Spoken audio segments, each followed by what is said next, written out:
Time now for Michigan's #1 outdoor radio show, Mike Avery's Outdoor Magazine. Mike Avery has covered the outdoors in Michigan for more than 4 decades, and that tradition continues today. Outdoor Magazine is brought to you by Jay's Sporting Goods, the Eider Insurance Group, Angler Quest Pontoons and Polar Craft Boats, the Forward Corporation, Primal Tree Stands, Security Credit Union, Garber Chevrolet, Brenton USA Hunting Rifles, and by Michigan Brand Meats. Now, here's Mike Avery.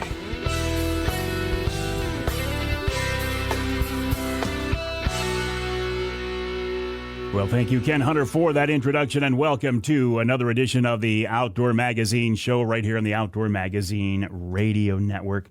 More than 30 stations across the great state of Michigan talking about the outdoors here in the great state of Michigan, primarily hunting and fishing and shooting and trapping, and the lifestyle that has evolved and is centered around this way of life that we love so much.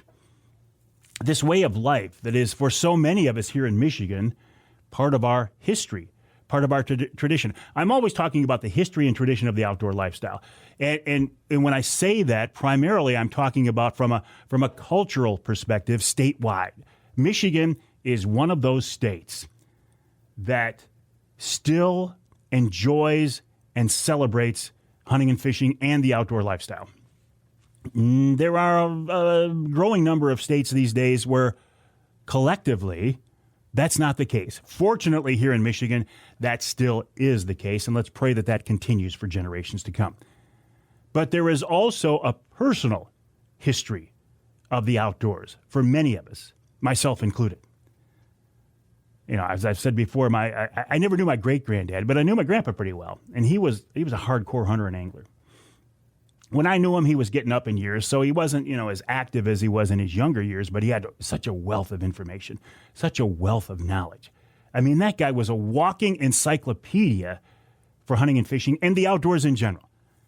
He would sit out there in front of those big maple trees in the front yard, smoking a cigarette, sitting in his chair, and just look at the sky, feel the wind, and he knew what the weather was going to be like for the next 3 days. He knew whether it was a good day to go hunting. He knew if it was a good day to go fishing. If there was an east wind, he wouldn't even leave the house.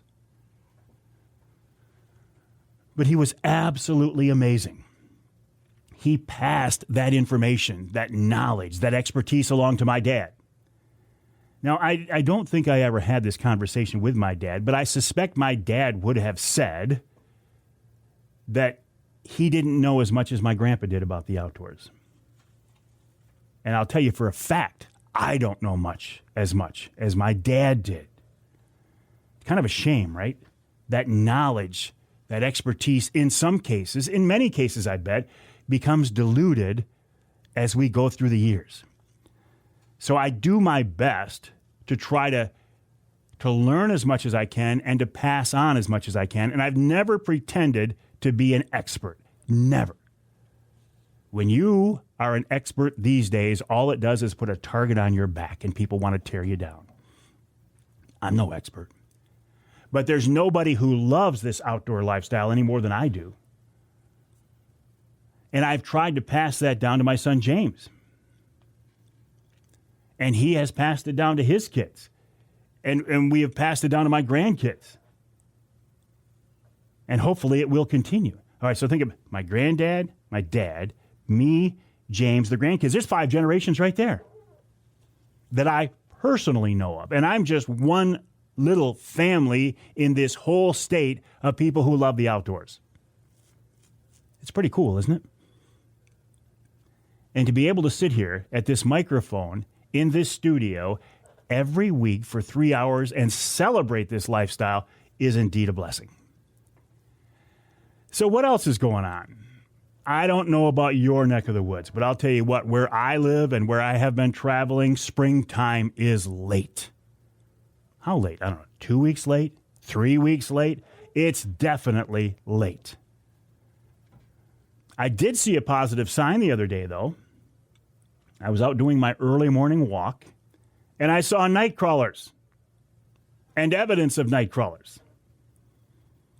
Now, when I took my walk the next day and it was cold and snowing, if those night crawlers would have shown up, they would have been frozen in place. But I did see them for a while, and we'll see them again here soon if you're not already seeing them, depending again on where you live in our great state of Michigan.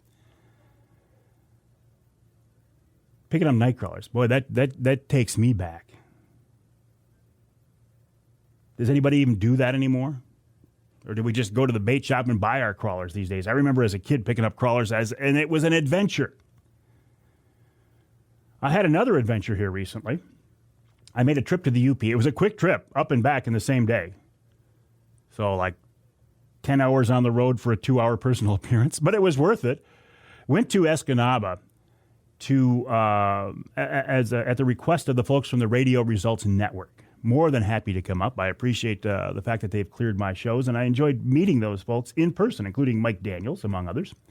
Had a chance to talk to many of my friends while I was up there. Johnny Bowler, Dave Bowler drove in just to say hi. That was very cool. I enjoyed that. I was shocked that when I was up there, when I left my home in the central part of the Lower Peninsula, there were some signs of springtime. Get up to Escanaba, and at the time there was still ice on the bay. There was still shanties out on the bay, on the water. I did make a stop since I was going right by there. I had to stop by the Rapid River showroom, Rapid River Knife Works, rapidriverknifeworks.us. So when I got there, I reached into my pocket and I pulled out my Rapid River knife and I said, hey, can you guys touch up the edge on this? Because Rapid River knives have a lifetime guarantee, and not just sharpening them, but if you somehow break them, they'll fix it or replace it. But it was amazing to see the folks there and the artists there and the experts there. They took my knife and they just tweaked the edge on it. The angle was good. It didn't need to be, ground into a new angle. They just tweaked it a little bit. They put an edge on that thing you could shave with. And, if you're going to have a knife, it might as well be as sharp as you can possibly make it. There's an old saying about a dull knife is actually more dangerous than a sharp knife, and I agree with that. Man, that thing is... I'm sure I'll have it dulled up here in a few days, but I'll learn. I learned from Chris Durson to strap that knife on a leather strap, and that's actually working out pretty well. So what else is coming up? Turkey season now, depending on where you are in our state, coming up just around the corner. I made a little drive, a little preseason scouting trip the other night, just to drive around the section of my number one spot. Last year, just before the season, the birds had disappeared. Don't know where they went. They did show up later in the season. Saw a nice sign the other night. There was a big flock of birds. They were still flocked up pretty good, but a big flock of birds, probably 300 yards on the other side of a woodlot from where I love to set up my blind. I thought, okay, we're off to a good start. Saw birds strutting. That got me going. And then I remembered that I will likely not even be in the state for the opening day of turkey season, my turkey season. That was a strategic error on my part. Well, actually, I didn't have any say in the scheduling. A family event out of state. But I didn't realize we were going to leave on the opening day of turkey season. So that breaks my heart to be sitting in an airport when I know people are hunting birds in Michigan. But I have a long season, so I will be able to take advantage of that. I want to save some money on one of those Brenton USA AR-style hunting rifles. A new partner of mine. Very, very pleased to be working with those guys. Michigan-based company out of Lansing. BrentonUSA.com, BrentonUSA.com. If you use the promo code Avery, Avery, you can save $100 on any Brenton USA hunting rifle. These are sub-MOA, sub-minute of angle rifles. That's what sets them apart from a standard AR-style home defense or a black gun or a fighting gun or a self-defense gun or whatever. Those guns are made with sloppy tolerances, so they work all the time, but they're not extremely accurate. Well, these Brenton rifles are made with very tight tolerances, and they're made to be hunting rifles. So I'm very excited about that. What else is going on? Oh, this weekend is Easter. Did Easter come early this year? I don't know if it did or not, but it seems early. Hey, listen, I know that it's important for the kids to talk about the Easter bunny and Easter baskets and chocolate eggs and all that stuff. And that's fun. And, the little ones enjoy it. And I get that. But Easter really is so much more than that. In today's world, when so many things are up in the air, when it seems like we're banging our heads against the wall and it seems like the world is going south in a hurry, it's nice to know that there is something bigger out there to help you get through the day, to help you get through life, to help you get through eternity. At least that's the way I feel. And this Easter is the biggest culmination. It's the biggest celebration of that experience. The fact that there is an empty tomb, that Jesus rose, that's why we celebrate Easter. That means that we can have eternity as well, in a good place. So I would ask you, as you celebrate this Easter weekend, to keep that in mind. It's more than chocolate bunnies. It's more than Easter eggs. It's the resurrection. It's an empty tomb. It's a Savior.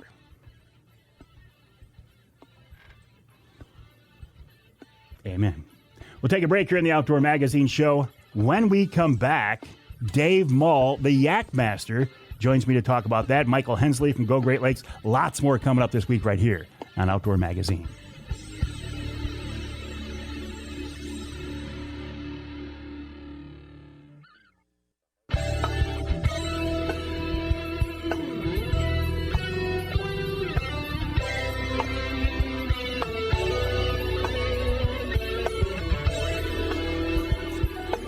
You can hear the Outdoor Magazine Show in Battle Creek on WBCK, that's 95.3 FM.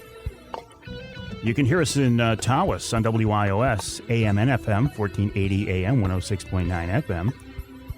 And you can hear us north of the bridge in Marquette on WDMJ, 1320 AM. This segment of Outdoor Magazine is brought to you by Boning Archery. Michigan-based Boning Archery, a leader in the archery industry for 76 years.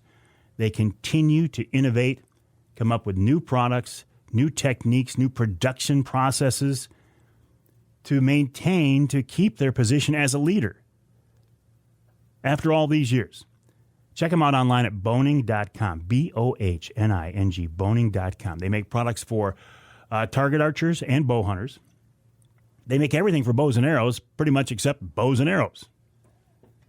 As I'm in the turkey woods this spring, I will be using several different boning products. And if you are an archer, I'm sure you do as well. And if you don't, I would suggest that you take a look at them. Boning.com, BOHNING.com. While you are online, my website is MikeAveryOutdoors.com, MikeAveryOutdoors.com. And I would direct you over to this website, DaveSportfishMull.wordpress.com. DaveSportfishMull.wordpress.com, or just do a Google search for Dave Mull. Dave is a guy who I have known for many years. He's been around the fishing industry for a long, long time. He is an expert angler, in my opinion, a wonderful promoter, and recently the man who has absolutely fallen in love with and taught many of us about kayak fishing. I call him the YakMaster. His name is Dave Mull, and he's with us now on the Outdoor Magazine phone line. Mr. Master, how are you? Oh, don't call me that, man. I'm walking in the footsteps of several other guys that really got kayak fishing going in Michigan. But I definitely have leapt in with both feet, and I enjoy it thoroughly. How did a guy who was so well known for so many years as being a big water trolling aficionado and expert and promoter, how did you make that leap into fishing out of a little skinny boat that only you can fit on? Well, I think the fact that I sank in a boat 5 miles out in Lake Michigan while salmon trolling had something to do with it. It was a good timing because I did have a kayak at the time that I really hadn't used much. And I started using it, and I just really fell in love with it. And I mean, I did a lot of that trolling when I was editor at Great Lakes Angler Magazine, and magazine got sold to the folks in Oregon, and my job went with it. I wasn't invited to accompany it. So, it was time to try something else, and I have really just enjoyed little plastic boats. Well, you say you enjoy it, but what's the appeal, Dave? Why have you fallen in love with these things like you have? For one thing, it's a good way to teach people how to fish. I mean, it's a good way for other folks to get out on the water for not, without spending a whole lot of money and taking out a loan and all that kind of stuff. I enjoy the camaraderie. I fish with a bunch of guys every Tuesday night. We have a little 3-hour tournaments, and they're just a ball. $30 entry fee, 3 hours to fish. Last night I was 1/2 inch out of the money. I finished 4th, but it's just fun. You learn a lot. And the thing about kayak fishing is you're so close to the water. Like I had an eagle last night, pick a fish. It was no more than 30 feet away from me. Wow. Right next to me. I mean, you're making a smaller footprint, I guess, out there, and you see a lot of wildlife a lot closer than you would in most boats, and it's just cool. I just really enjoy it, and it's a good way to fish. You can equip a kayak with all kinds of electronics, and a lot of guys have electric motors now. The seat is more comfortable than sitting in a John boat for sure. Everybody, a lot of people think, well, I wouldn't never do the kayak thing because I like to fish with people. Well, the kayak crowd gets along pretty well, and guys fish next to each other all the time, just chat, and, we have a lot of fun. Well, and that is one thing I've noticed about that community is they're eager to share. They want to promote their sport. They want other people to get involved. Yeah, I would say so. There's an organization, Topwater, in Michigan that runs a gazillion tournaments. They came up with their own tournament app that doesn't cost anything for the users to use. And the way kayak tournaments work is it's all catch, photo, release. You catch a bass, you measure it, take a picture with your phone, send it up to a website, and your inches are totaled and automatically called upward. You win based on your 5 best fish. So it's just fun. Is there something about, I look at this from the outside, and you've invited me a dozen times, and I haven't taken you up on it yet. But when I look at it from the outside, to me, the concept of actually just sitting so close to the water, it sounds corny, but you're almost at the fish's level as opposed to sitting up in my Big Beautiful Angler Quest or some other boat. Yeah, and there's nothing wrong with sitting up in your Big Beautiful Angler Quest. I love that boat. I have boat envy every time I see your boat. But, I think that's part of the appeal, I like to tell the story of having eye contact with a male bass guarding a bed during a tournament. And I had a conversation with this fish. He was really looking at me, and I couldn't get him to bite anything. And finally, a bluegill swam through the nest, and that kind of fired him up. And I dropped a little Ned Rigging in there and caught him. And it was like the big bass of the tournament, 16.5 inches or something. And I let him go, and he went right back to the nest, So I don't think you can do that in a big bass boat or even, your beautiful angler Quest. What is it hard to get started in this? I mean, I see kayaks for sale at some of the non-outdoor stores, and I see kayaks for like a couple $100, $300, and I'm thinking, well, how can I go wrong? But I feel like if I buy one of those, I'm going to regret it in about a week. Yeah, a lot of people that get into fishing, they start with a real inexpensive kayak, and it's almost always for sale by the end of the season. They want to upgrade to a bigger kayak that's a little bit more stable, and that gives them the option of pedaling instead of paddling. which is really good for fishing because you have your arms free to fish while you move. The best way to buy a kayak is to, go shop and find dealers that are willing to put some in the water for you and just pedal or paddle them around and find one that's comfortable to sit in and, feel stable to you. Because, it's different strokes for different folks, A kayak can really fit one person really well, and another person doesn't like it for one reason or another and would find a different boat. So it's really best to try before you buy. What do you mean by pedaling versus paddling? Well, a lot of kayaks, I believe it started with Hobie with their Mirage Drive, which has little flappers, and you move your pedals back and forth, and the flappers underneath the boat propel you. Since then, a lot of different companies have entered that market with bicycle-type pedals that turn a propeller. That's what I'm currently using now. I have an Old Town, and I like the propeller because you pedal it forward and you go forward, and you just, if you want to stop, you just start pedaling backwards, and you can hover. I feel like there's a lot of good boat control there.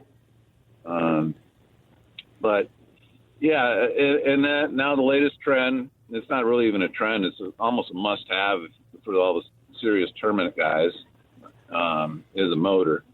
And there's a lot of options on that too. There's aftermarket motors you can add to any kayak. There's different ways you can mount, an unused tiller electric motor that's been sitting around in your garage forever on a kayak. And then there are kayaks that come with motors already installed, basically. But these motors, all of them, I suspect, are electric motors, though, right? Yes. And then those are the only ones that are allowed in tournaments. There are a few kayaks out there that you can clamp little, 2.5 horse outboard on too. But most kayak tournaments that I know of don't allow gas motors, just electric. Well, and it kind of defeats the purpose to have a gas motor on your yak, I think. Well, in my opinion, it kind of defeats the purpose to have an electric motor, too. I had an electric motor for a year, and it just wasn't me. I got into the sport because it was an opportunity to do a little exercise, about the only exercise I ever do, other than walk the dogs. And, a motor's really nice. I had a very nice Old Town 136 autopilot, which, the motor hovers exactly where you want it to go. You hit an anchor feature on it, and it's basically a virtual anchor that uses GPS to keep you right in the spot. And it's great, but I just was never comfortable in it. I just prefer pedaling myself. And I'm not that big into the national tournament scene at all, which is where almost everybody has motors on that level.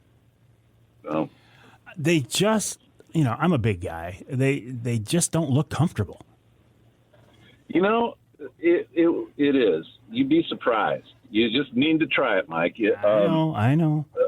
The seats are made, as ergonomically as possible to be very comfortable to sit in. You can add pads to them. There's a surprising amount of leg room in them. I have to move my seat up a little bit to use the pedals. I'm sure that you would be fine in my boat pedaling it, even though you're taller than I am. But they're amazingly comfortable. A lot of guys, you see guys talking about the expense of a kayak, and they're going up there now. Well, everything is, right? Well, yeah. Hey, listen, Dave. Let's follow up on this. Okay, we got to take a break here. Sure. When we come back, we'll follow up on the expense, and if we have time, we'll talk briefly about your beloved Ned Rigging as well. We're talking with Dave Mull. I call him the YakMaster. He poo-poos that. He says he's not, but in my mind, he is. His website is Dave Sportfish Mull, M-U-L-L, davesportfishmull.wordpress.com, or do a search for Dave Mull. Got to take a break. When we come back, we'll wrap up our conversation with Dave talking about kayak fishing, Ned rigging, and more right here on Outdoor Magazine.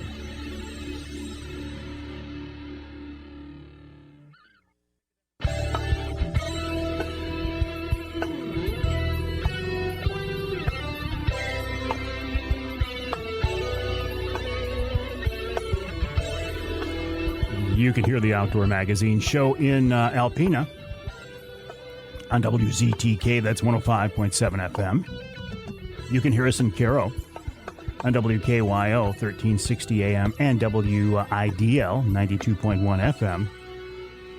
And you can hear us in Sheboygan on Big Country Gold, WCBY, 1240 AM, and 100.7 FM. This segment of Outdoor Magazine brought to you by the Linwood Beach Marina and Campground. Linwood Beach can be your year-round Saginaw Bay fishing destination and your Mid-Michigan Tracker and Angler Quest headquarters. You know I love that. For more info, check them out online at linwoodbeachmarina.com. That's linwoodbeachmarina.com. Also, while you are online, head on over to this website, davesportfishmull.wordpress.com. davesportfishmull.wordpress.com. The website of outdoor writer, outdoor promoter, big water, small inland lakes. I call him the YakMaster. He doesn't like that. Dave Mull. Well, I like it. Okay, all right. Well, good. Because it's a term of endearment and respect when I use that. Yeah, thanks. No, because I just don't want to.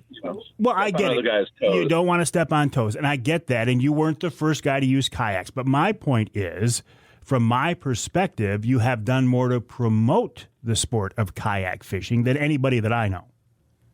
Well, I do enjoy it, and it rubs off, I guess. You were talking before the break about the rising cost, and my response was, well, everything is costing more. But where were you going with that, Dave? Well, I was going to say that a lot of times there's discussions about the expense of kayaks, on various forums, and somebody will chime in like, what, $5,000 for a new kayak? I can get a really nice John boat for that. And yeah, maybe, but I guarantee a John boat is not as comfortable to fish out of as a kayak is. And you can you can get a lot of different places with a kayak that it would be even difficult with a John boat to get into some places, and that's another part of the appeal is you can go down some streams to more remote lakes and stuff like that. There's a lot of advantages to a little lightweight plastic boat. Can we get into the sport for less than that $5,000 and still get a decent boat? Most definitely, yeah. With pedals, I think you're probably starting, around $1,500 for a kayak with pedals, and I recommend that, just because it just makes fishing so much easier. You can compensate for the wind and still fish without having to pick up a paddle and lay your fishing rod down. I mean, there's nothing wrong with paddle kayak. I enjoy paddling too, especially in rivers and stuff. But as far as really getting serious about fishing, foot propulsion is a big bonus. What size boat, Dave? That depends on the individual. There's guys that are fishing out of 10-footers in the tournaments I fish, and they're nice, stable boats. One guy I was talking to last night had a motor on his and stuff. A very nice boat. And on up to 14 feet is the largest common kayak. I'd say the Hobie Pro Angler 14 is a nice big kayak. They also have a 17-footer that a few knuckleheads have used on the kayak circuit, but that's just a boat. That's not a kayak. It sounds like maybe a 12-footer is kind of the sweet spot. Yeah, 12-footer. That's what mine is. Mine is 12 and a half feet long. Can we talk? Yeah, we got just a couple of minutes left, but I want to talk briefly about Ned Rigging. Now, this is something you've promoted pretty heavy, too. And all throughout the show circuit last winter, you were doing seminars on stage on Ned Rigging. What is it? Well, Ned Rigging is basically using a small, lightweight jig and a small plastic, usually open hook, and making it behave like a minnow that's just going about its business. That's it in a nutshell. I mean, you can also mimic a crayfish with it, but it's a light tackle technique that gets a lot of bites. It's very stealthy, very finessey, and it's catching on enough that fish are getting used to it. But when it first came out, I mean, it was the way to catch a limit of fish, fast. Because fish, they eat a lot of small stuff that people don't realize. And in Ned Rig, I like teaching it because you can take a kid, give him a spinning rod and a small jig and a small piece of plastic, and he'll catch fish. He or she will catch fish. It might not all be bass, but you can catch everything on a small bait. I've caught muskies on them, big catfish and stuff like that, along with bluegills, white bass. I mean, you name it. If it swims in Michigan, a Ned rig can catch it pretty much. And that's interesting, too, that you say fish, especially on these inland waters, kind of get used to a presentation. That's a topic for a whole other conversation, Dave, but I'm going to let you go because I know you got to get on with your day. All right. Well, thanks, Mike. I appreciate the opportunity to be on your show. Always a pleasure. The website, Dave Sportfish Mull, and Mull is Mull, davesportfishmull.wordpress.com, or just search for Dave Mull, kayak, Dave Mull fishing. You'll find a lot of different topics out there, probably including some information on what he was talking about early in the conversation, where he went down in southern Lake Michigan, 5 miles offshore. He survived. You knew that, though. But it's a harrowing story, and there's a lot to be learned from that. Maybe we'll get Dave on in the future to talk more about that. We'll take a break here in the Outdoor Magazine Show. When we come back, Michael Hensley of Go Great Lake, GoGreatLakes.com, talking about walleye fishing in the Great Lakes area. GoGreatLakesBay.com. And then we'll talk about patterning your turkey gun in hour number 2 of this week's Outdoor Magazine.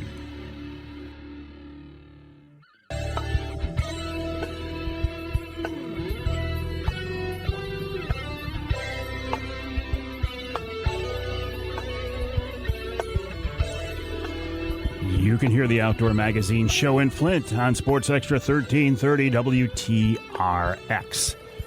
You can hear us in Holland on WHTC 1450 AM, 99.7 FM. And you can hear us north of the bridge in Iron Mountain, WMIQ 1450 AM. This segment of Outdoor Magazine brought to you by MUCC's On the Ground program. OTG is a program to improve habitat for fish and wildlife across the state. For details, check out the Michigan United Conservation Club's website. It's mucc.org. That's mucc.org. And once again, if you want to save 25% on signing up to become an MUCC member, use the promo code Mike, all caps MIKE, and save 25% on your membership. I want to turn our attention now. We are so blessed in our state to have so many wonderful areas of our state. We want to turn our attention now to the Great Lakes Bay region, an area that I spend an awful lot of time in because it includes my beloved Saginaw Bay. Michael Hensley is with Go Great Lakes Bay, Great Lakes Bay, the website gogreat.com, gogreat.com. Michael, welcome to the show. How are you? I'm doing good, Mike. Thanks for having me on. Really excited for the spring walleye season to get out on your beloved Saginaw Bay. Oh, my goodness. And, boy, we've got some great walleye fishing in Michigan, but this whole Great Lakes Bay area is one of the meccas. It's one of the greatest walleye fisheries in North America. You're exactly right. And we've had many, many esteemed fishermen view the bay and the river and the surrounding area as just an awesome spot to really hook onto some big walleye. So what's your job there at Great Lakes Bay? Website gogreat.com. What are you guys trying to do, Michael? So we are the Convention Visitor Bureau, and what we try to do is to service anybody coming up to the area and give them things to do, places to stay, maybe some restaurants. And we try to market this area as the premier pure Michigan tourism destination that it actually is.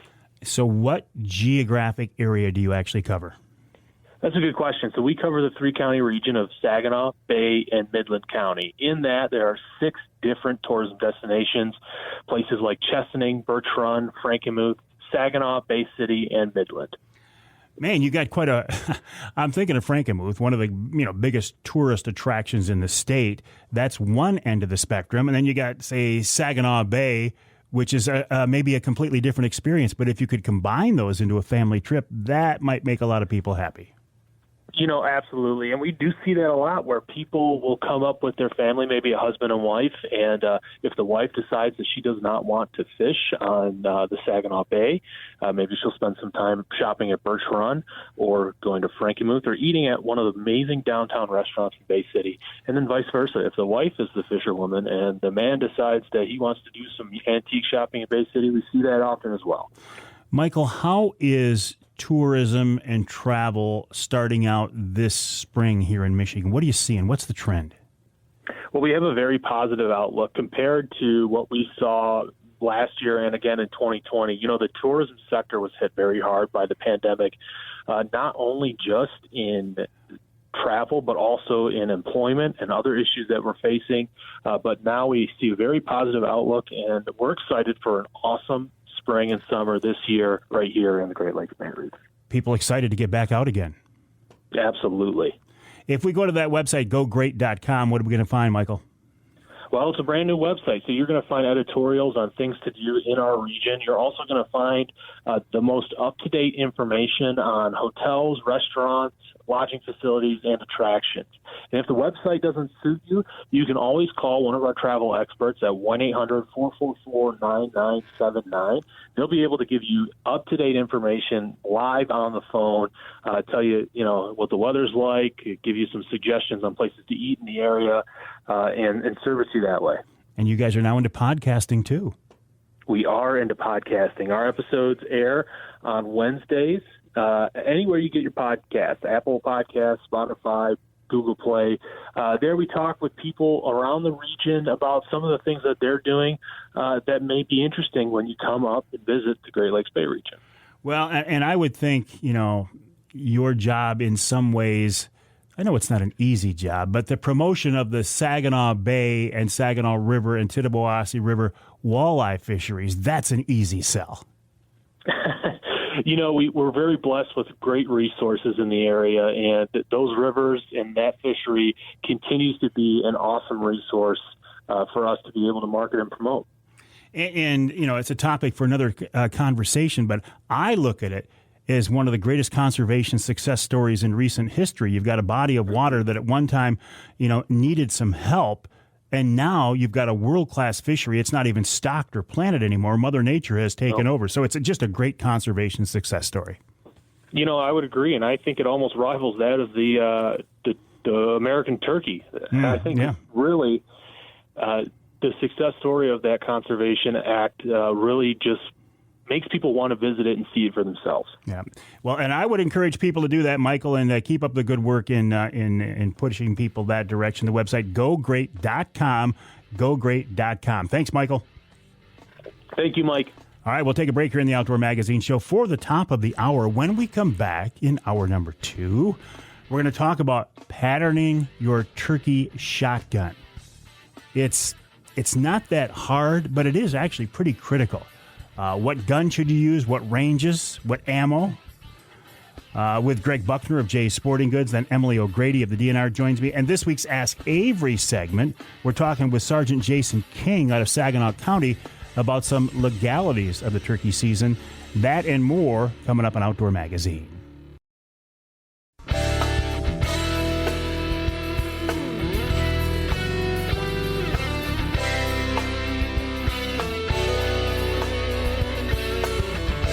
Time now for Michigan's #1 outdoor radio show, Mike Avery's Outdoor Magazine.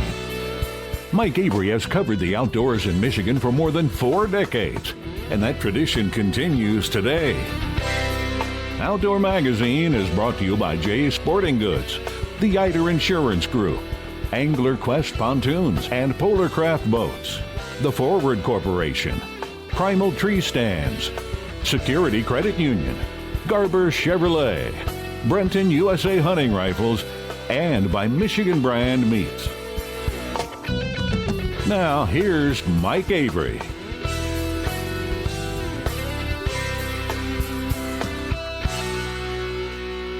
Well, thank you, Ken Hunter, for that introduction, and welcome to hour number 2 of this week's Outdoor Magazine show right here on the Outdoor Magazine Radio Network, heard on more than 30 radio stations across the great state of Michigan. Yes, this is first and foremost an outdoor radio show. And I think the best way to listen, if you can, is on your local radio station, whether it's an AM affiliate, an FM affiliate. Certainly the best way to listen, in my opinion, because for one thing, you can hear the show on your local radio station before the podcast version of the show is uploaded. Or as some people say, the podcast dropped, which drives me bonkers. But if you live in some part of our state not covered by the broadcast signal, if you can't hear us on your local radio station, or if your local station doesn't carry all 3 hours of the show, yes, this is a 3-hour program. Isn't it nice to know that there is a podcast version of the show available? And it's the same thing as you hear on your local radio station, but it's available online or on your phone or any place other than your local station. Where do you hear it? Oh, my goodness. Anywhere, I think it's safe to say, anywhere you hear your podcasts from, you can hear the podcast version of the Outdoor Magazine radio show. I do put it on my website, MikeAveryOutdoors.com. It's on the Facebook page. It's on Amazon Music, Audible, Twitter, LinkedIn, iTunes, Google Play, iHeartRadio, Stitcher, Deezer, all that stuff. Even YouTube. I know it doesn't make any sense, does it, to put an audio show, a radio program on YouTube if there's no video, but people watch it / listen to it. The podcast is uploaded usually every Sunday afternoon around 6. I have it set up to do automatically. There have been some technical glitches lately, but I'm keeping a close eye on it. And my podcast does not drop. It gets uploaded, okay? I don't drop the podcast. I upload it. So I don't know where that comes from, but again. I do love podcasting, though. I think it's a wonderful way to get the word out and to tell a story. And I would encourage you, if it's something you're interested in, pursue it. Do it, whether it's an outdoor-related topic or something else. It's so easy to do these days. I mean, honestly, you could record a podcast on your phone and set it up and upload it from your phone. Along that line, I do podcasts, monthly podcasts for a few of the companies I work with, including Polar Craft Boats, Primal Tree Stands, Angler Quest Boats, Offshore Tackle. In fact, when we're done in the studio recording this week's radio show, we'll record this month's Offshore Tackle podcast with the chairman of the boards himself, Bruce DeShano. Look for that on their website, offshoretackle.com. So what else? Turkey season is just around the corner, right? I will be out there with my crossbow. Last year I hunted with a recurve. I lost my confidence in that tool by the end of the season, so I'm going back to a crossbow. But I'm in the minority. Most people hunt turkeys with a shotgun. And that makes a lot of sense. It's a great way to hunt birds. But you're going to want to know what that gun will do. You're going to want to pattern that shotgun before the season. Greg Buckner is with Jay's Sporting Goods, jsportinggoods.com, jsportinggoods.com, to talk more about that topic and some other things as well. Greg, welcome to the show. How are you? Good. How are you, Mike? I'm doing great. Listen, tell me about your history, your experience at Jay's. You've been there for a while now. Yep, I've been there about 2.5 years. I first started out in the archery department, and then since probably 3 months ago, I transferred over to the gun department. Did a little bit of cross training in there while we're a little slower in the archery department. So I just getting a little more knowledge and figuring some stuff out over there, and it's been awesome. Well, speaking of the gun department, does that ever even slow down at all these days? No, never. It's nice to be able to work in something that you love to do, though, I would imagine. Oh, yeah, absolutely. I've been probably hunting since I was 13. My stepdad introduced me to it, and I'm super grateful for that, and I've never quit. There's never, I don't think, ever since I started, I don't think there's a time that I haven't been hunting. I can relate to that. So let's talk about bird hunting with a shotgun. That is by far the most popular, the most common way to do it these days. Before we get into the specifics, details, I'll throw this open-ended question out there. What should we keep in mind? Anything in general you want to get out there, Greg? Definitely, like you were saying earlier, it's very important to pattern your shotgun. I mean, as hunters, we want to be as ethical as possible. We don't want to just be wounding our animals or game out there, and it's really important. It's similar to if you were hunting with a rifle. You're not just going to go out there and wing it with not sighted in or anything like that. We want to make sure we're we're getting these animals down as quick as possible and as humanely as possible. So what is this process? We talk about patterning. What is that? So essentially what you'll do is when you get a brand new shotgun and you're using a choke with it, you don't want to just, like I said earlier, you don't want to go out there and wing it. It's essentially a process of sighting in your shotgun and seeing how your shotgun is going to perform at certain distances. A lot of people will start at about 10 yards, and essentially what you're looking for is you're looking to see how many BBs from the shot shell are going into a certain group at certain distances, and you want to make sure you have a good amount of BBs in kind of one area. That way you can kind of range yourself to see how far out you can actually shoot. And if you've got BBs going over the place, you might want to try different loads or something like that. You could try different chokes. Most of the time we're using full chokes when we're turkey hunting. But there's a lot of different variables that you can use and kind of get sighted in with to make sure that we're accurate and you're not going farther than you need to go with the gun. And the only way to find this out, like you say, Greg, is to get out there and shoot this. But you talked about several variables: the gun itself, the distance, the loads, the choke. How does it probably sounds more complicated to a newbie than it really is. Oh yeah, absolutely. Essentially, the variables are really different. So the choke is essentially it's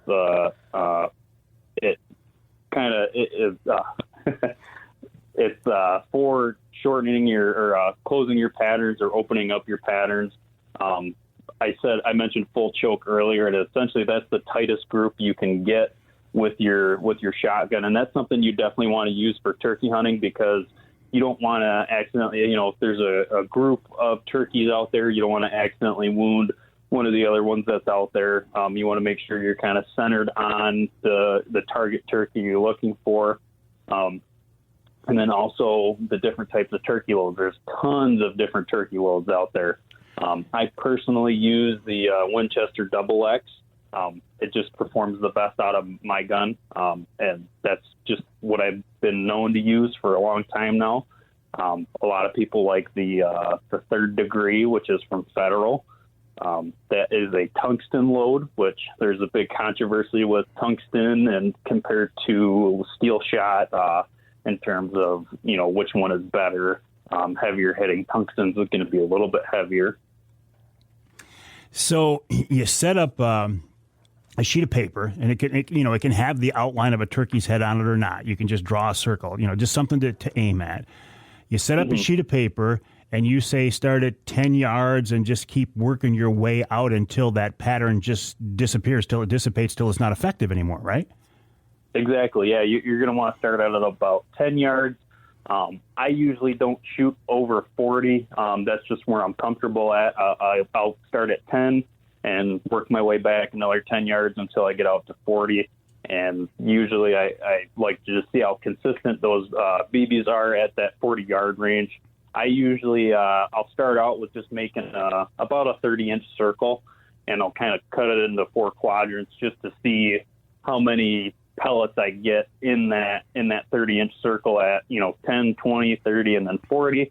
I know guys that go out farther than that, but usually that's about the most traditional shot you're going to take is 40 and in. And most of the shots or loads I've kind of tested with they're all pretty consistent out to 40 yards.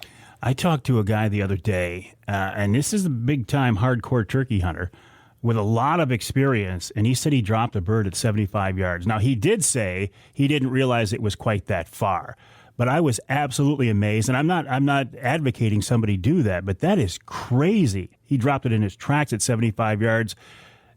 Yeah, that's pretty crazy. Yeah.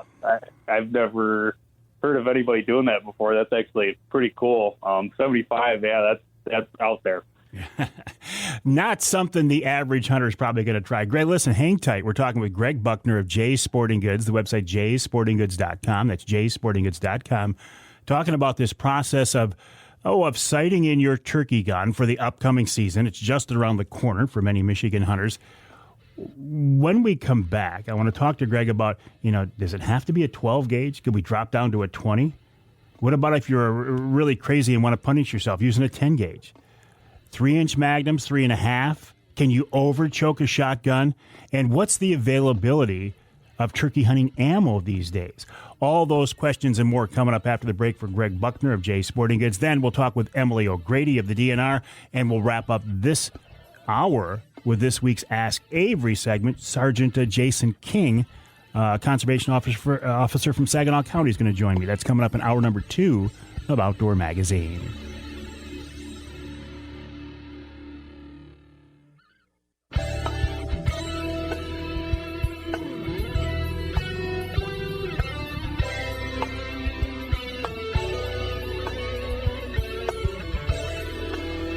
You can hear the Outdoor Magazine show in Houghton Lake on the Twister 92.1 WTWS.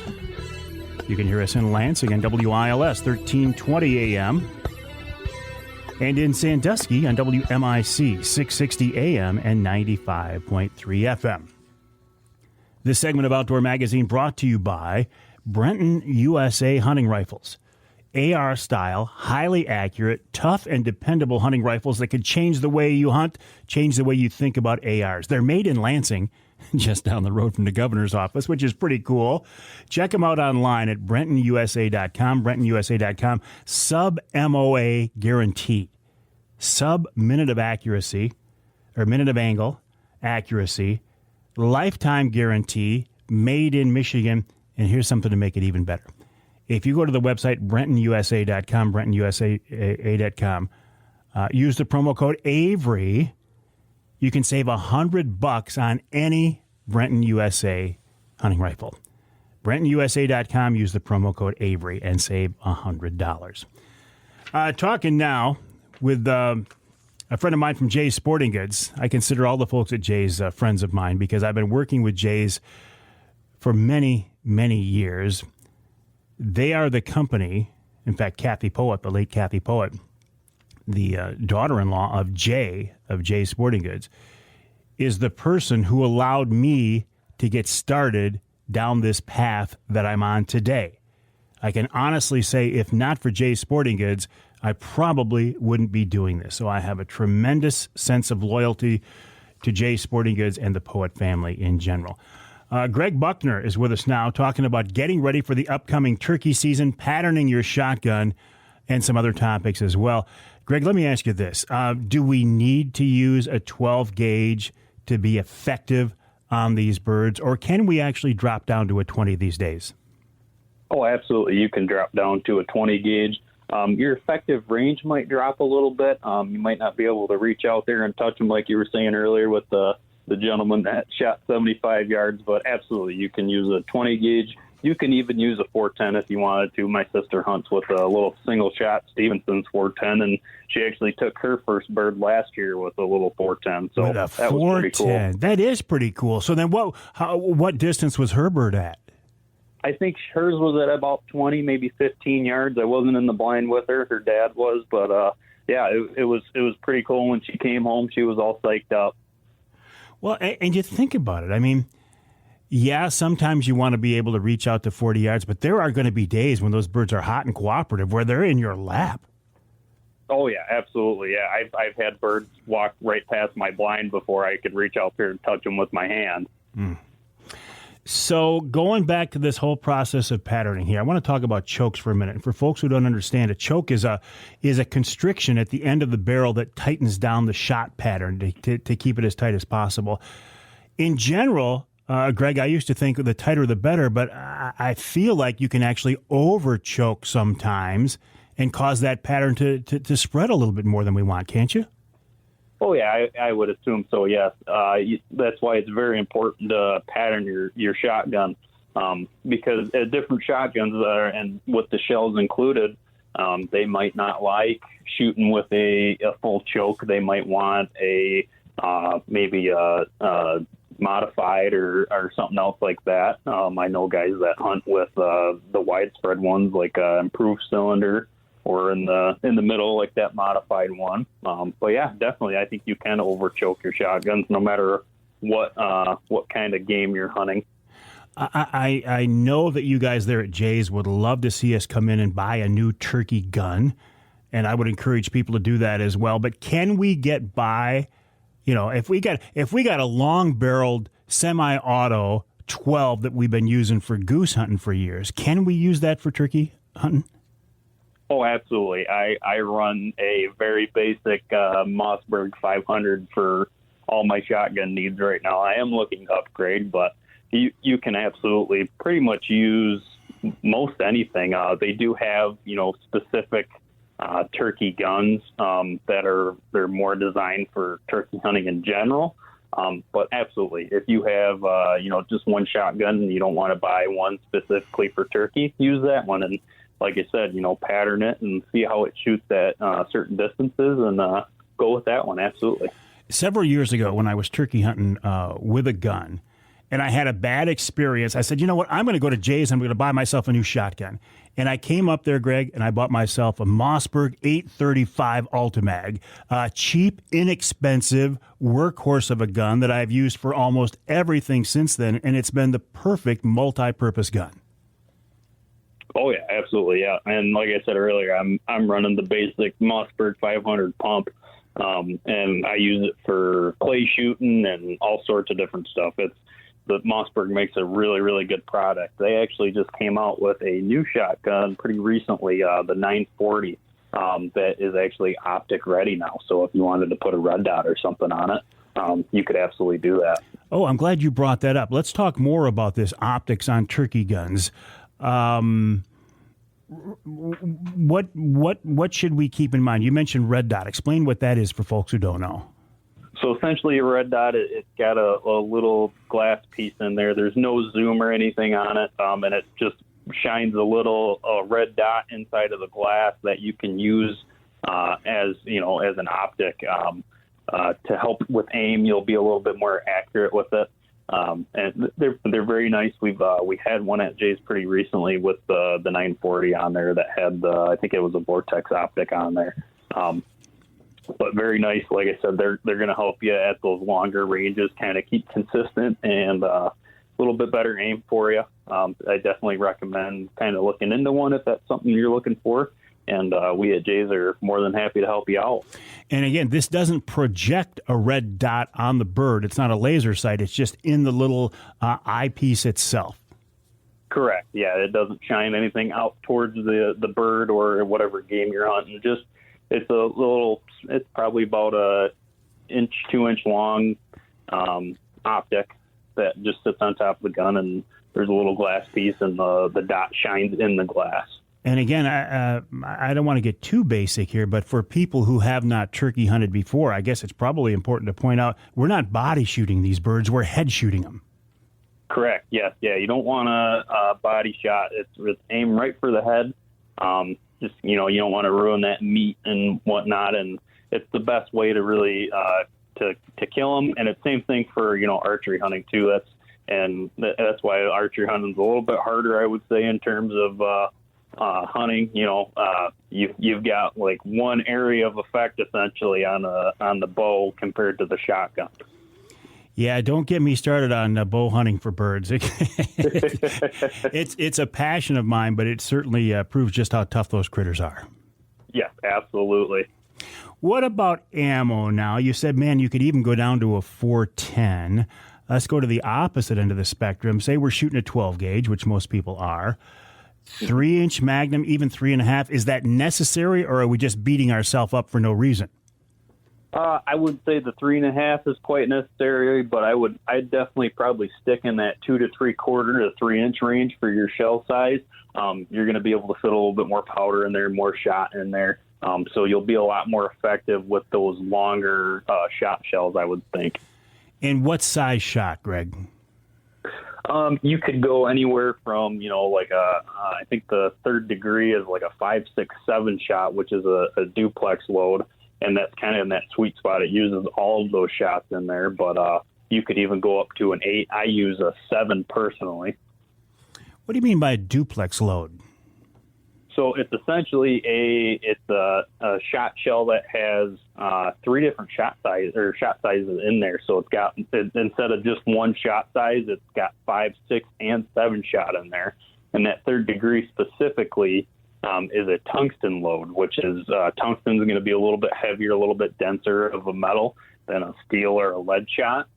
And it's going to be on the more expensive side, but it's definitely worth checking out. Well, I get the concept of having multiple size shot in there because you get the benefits of the best of all 3, I guess. So tungsten, steel, lead. So do you advise against lead shot for turkeys these days, given there are other things out there on the market? Yeah, I would try and stick to possibly a steel shot. Lead obviously is going to have a little bit of an environmental hazard, but for the most part, I mean, you can get away with lead shot. It's going to be on the more inexpensive side, so it's going to be for a little bit more affordable. Tungsten can get very expensive. I think you're looking at $50-$60 a box right now. No kidding. For a box of how many? About 5. Ooh. Yeah. $10 a shot. Yeah, it's getting up there in price. That might cause me to second guess my patterning. Yeah. A lot of people, it's about a 1-2 shot limit on a pattern if I'm using tungsten. I usually stick to the steel shot. What about availability? I mean, even as recently as last year, there was a real big ammo shortage. What are you seeing these days, Greg? So 12 gauge and 20 gauge is definitely going to be, in terms of our stock, is going to be our most popular. 410 and some of the other shot shell or gauges are going to be a little bit harder to get. I think right now for 410 we only have some of the Remington clay buster in right now. Nothing hunting wise, but it's definitely getting better. We're getting back on track, but some of those more obscure ones, like I said, with like 410 and 28 gauge and 16 gauge is going to be a little bit harder to find. But 12 and 20 gauge, if we come into the Jays in Clare or the store in Gaylord, there's a good chance we're going to find ammo, shot shells in stock. Absolutely. Excellent. All right, Greg, listen, I appreciate your time helping us to get ready for this upcoming turkey season just around the corner. I will wish you good hunting. I will encourage people to swing by the gun counter at Jay's in Clare and stop by and see Greg and tell him you heard him on the Outdoor Magazine radio show. And, Greg, I appreciate your time. Thank you, Mike. I appreciate being on the show. All right, it's been a pleasure. Greg Buckner of Jay's Sporting Goods, the website jaysportinggoods.com. That's jaysportinggoods.com. I told you, I'm loyal to the folks at Jay's because they have been loyal to me over the years, and business is business, but you also have to do business, in my opinion, in a moral and honorable way, which I have tried to do over all these years. And certainly Jay's has been a wonderful partner that also believes in doing things in a moral and ethical way. And they do everything they can for their customers, and I do certainly appreciate that. We'll take a break here in the Outdoor Magazine show. When we come back, Emilie O'Grady talking about, from the DNR, talking, I think, about the 50th anniversary of the whitetail, the successful deer hunter patch, I believe. And then we'll wrap up the hour with Sergeant Jason King talking about hunting from a tree stand and for turkey reaping and more right here on Outdoor Magazine.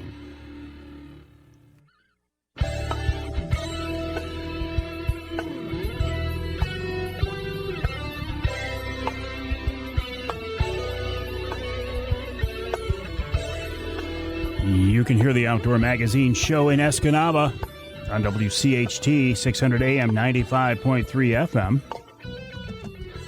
You can hear us in St. Joe on WSJM 94.9 FM. And you can hear us in Muskegon on WKBZ, that's 1090 AM. This segment of Outdoor Magazine brought to you by Rapid River Knives. As always, I have a Rapid River knife in my pocket right now. I stopped by the shop there recently.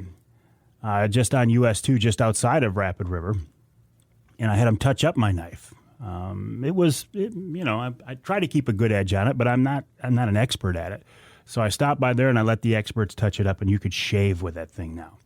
It's one of the advantages of buying a Rapid River knife. You stop by there anytime. You can send it up to them; they'll put a new edge on it. The knives are guaranteed for life, a lifetime guarantee. Well, as long as you don't try to do something stupid like use it for a screwdriver, which I admit I did the other day, but I got away with it. Not a smart move. Custom-made, handmade pieces of art, handmade by craftsmen in the UP. Check them out online, rapidriverknifeworks.us, rapidriverknifeworks.us, or stop by the showroom, like I said, as I did, right there on US 2. I want to turn our attention now to Emilie O'Grady. She's with the DNR. Emilie, welcome to the show. How are you? I'm good. How are you? I'm doing great. Listen, so tell me what your role is there in the department. What do you do, Emilie? Yeah, so I currently work with a public outreach and engagement unit. I am a student outreach assistant, have been for the past couple of years, and one of my duties is kind of facilitating the steer patch contest. Oh, well, tell me more about that, because I think this is a big anniversary year, isn't it? Yeah, so this year makes 50 years of deer cooperator patches in Michigan, which has been a collector's item for hunters since the early 1970s. And it's my favorite time of year because we just receive so many submissions from all over the state and even country, and I love taking the time to look at each one and see what people have come up with. So how does this work then? People submit designs to you guys in the department and you pick the winner?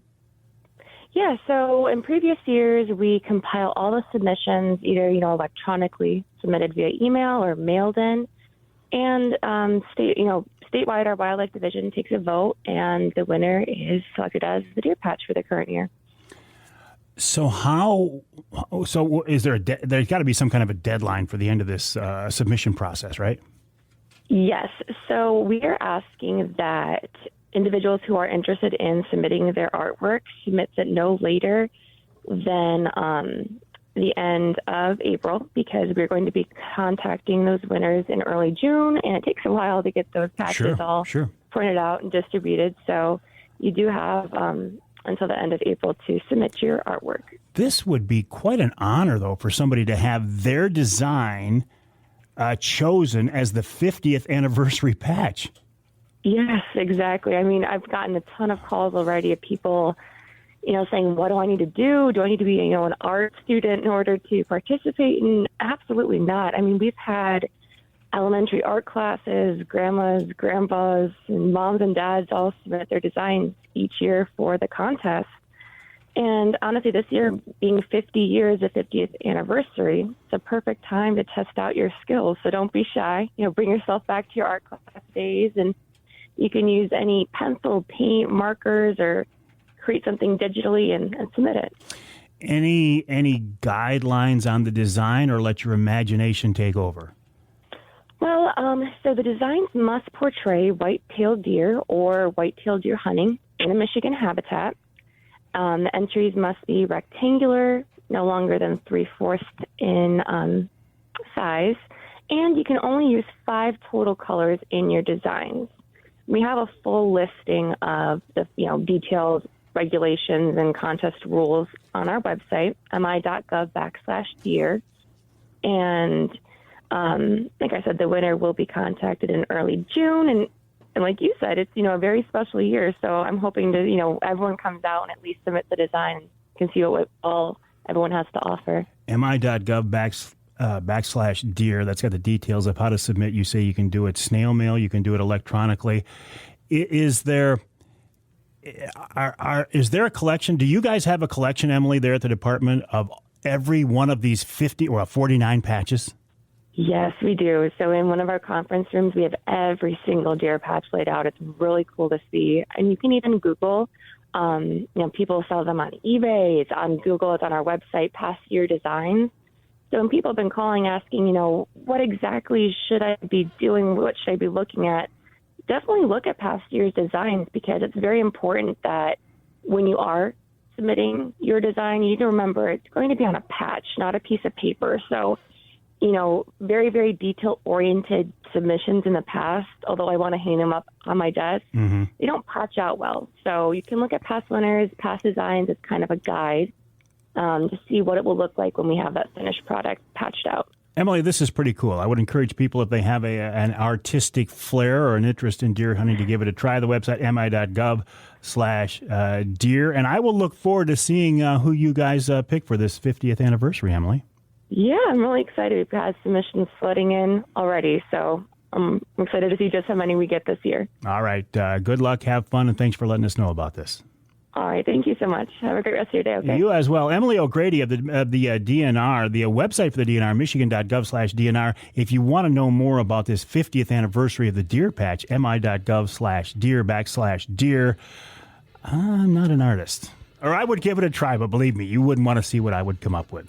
We'll take a break here. When we come back, we'll wrap up the hour with this week's Ask Avery segment. We're talking about turkey hunting regulations, including the process of reaping, the technique of reaping. Is it legal here in Michigan? And also more details on hunting from an elevated platform. That's coming up after the break right here on Outdoor Magazine.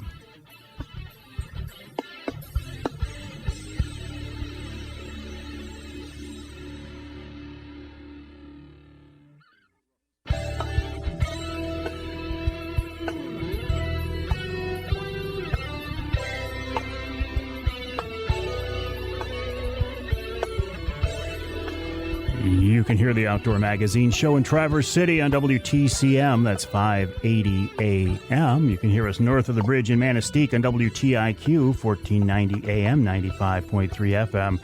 And you can hear us in Port Huron on WPHM, 1380 AM. The Ask Avery segment is brought to you each week by my friends from Security Credit Union. Security Credit Union loves to work with outdoorsmen and women, and they can help you with your next outdoor adventure. Check them out online at securitycu.org. That's securitycu.org. This week's question comes from Jay Hall. He sent me an email, Mike at MikeAveryOutdoors.com. He says, Mike, I have a question for you. On your early Wednesday morning show, someone asked about turkey hunting out of a tree stand. Could you please look at this? The gist of the question is, is it legal, and is it legal everywhere in the state? And I have a couple of other turkey hunting legalities as well.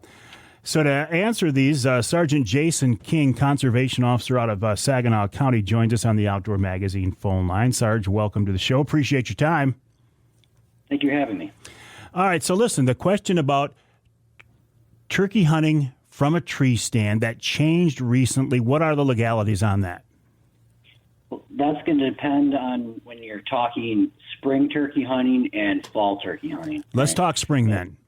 All right, spring turkey hunting, because what it is for state land, so you may hunt from an elevated tree stand using a bow and arrow, a crossbow, or firearm, right? But tree stands or any other devices to assist with climbing a tree are not permitted to be used on state lands for the spring turkey hunting season.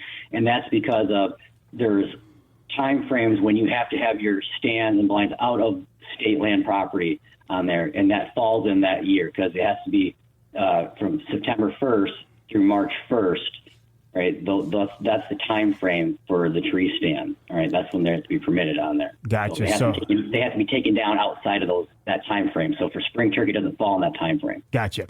So for spring turkey hunting in Michigan, you can hunt from an elevated platform using a bow, crossbow, or a shotgun, but not on state land. Correct. Okay. What about the technique of turkey reaping that I hear so much about? First of all, what is that, Sarge?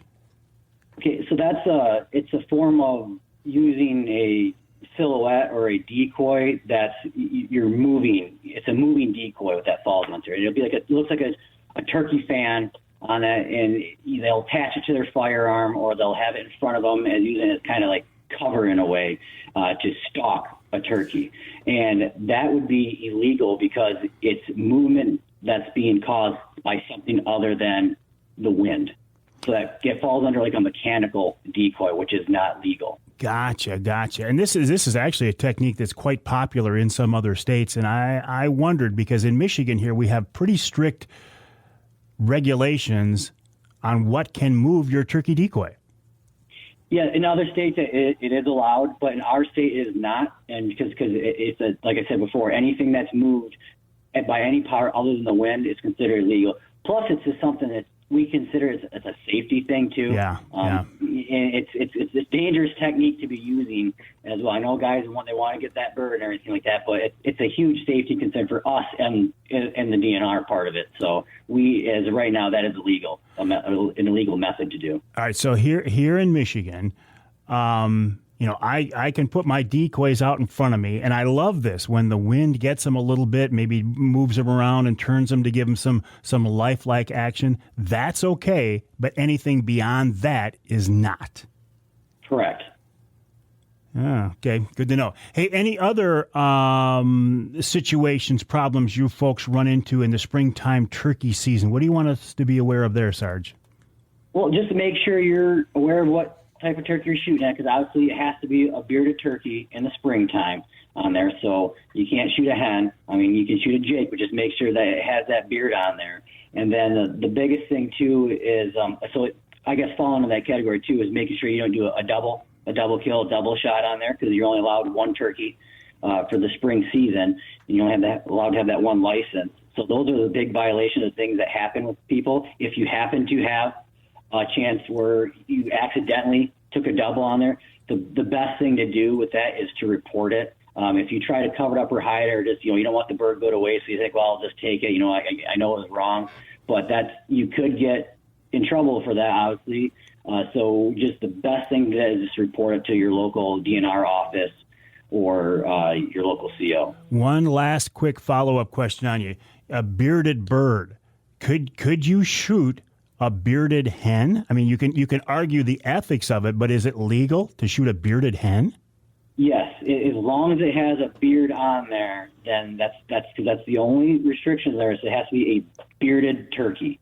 Because in the book it doesn't say a bearded, male or female. It says a bearded turkey. So if you happen to shoot a bearded hen, that is still legal. All right, Sarge. Listen, I appreciate your time. Stay safe and have fun out there in the turkey woods this spring. Thank you, sir. All right, Sergeant Jason King of the Michigan DNR. Sarge is in Saginaw County, an area actually that I spent a lot of time in working with some COs years ago. I was a VCO in Saginaw County for several different officers many years ago, a couple of lifetimes ago. So I have some very fond memories of working that part of our great state of Michigan. And thank you, Sarge, for doing that. And again, thank you to our friends at Security Credit Union for making each week's Ask Avery segment possible. Check them out online at securitycu.org. That's securitycu.org. We'll take a break for the top of the hour. When we come back in hour number 3, we're going to switch gears a little bit. Talk about some Great Lakes fishing with Captain Ed Rutherford. He's the grandfather of Great Lakes charter captains. He's been out there longer than anybody I know. That and more coming up in hour number 3 of this week's Outdoor Magazine.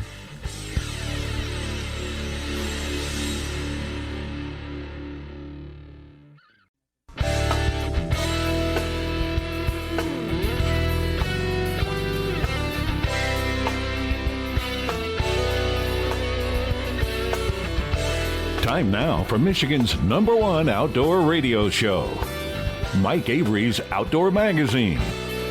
Mike Avery has covered the outdoors in Michigan for more than 4 decades, and that tradition continues today.